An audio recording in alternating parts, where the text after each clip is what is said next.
नवी मुंबईतील Vashi railway station परिसरात इनॉर्बिट मॉलजवळ तेलंगणा पासिंगचा एक ट्रक दुसऱ्या वाहनात माल स्थलांतर करत असल्याची माहिती पोलिसांना मिळताच पोलिसांनी तात्काळ घटनास्थळी धाव घेतली। दोन्ही वाहने ताब्यात घेऊन तपासणी केली असता त्यामध्ये मोठ्या प्रमाणात प्रतिबंधित गुटखा आढळून आला। या कारवाईत पोलिसांनी 3 आरोपींना ताब्यात घेतले असून सुमारे 13 लाख रुपयांचा गुटखा जप्त केला गेला आहे। जप्त करण्यात आलेला गुटखा वाशी पोलीस ठाण्यात नेऊन अधिक चौकशी करण्यात आली असता हा प्रतिबंधित गुटखा विक्रीसाठी परराज्यातून आणल्याचे निष्पन्न झाले आहे। या प्रकरणी आरोपींची अधिक चौकशी सुरू आहे।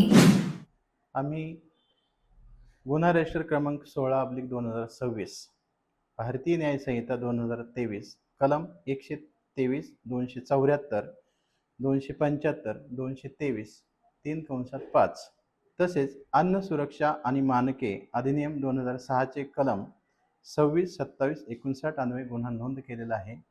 सदर गुन्ह्याची माहिती आम्हाला गुप्त खबऱ्यामार्फत माहिती मिळाली होती। त्या अनुषंगाने आम्ही वरिष्ठांच्या आदेशान्वये सदरचा सापळा पंचनामा केला आहे।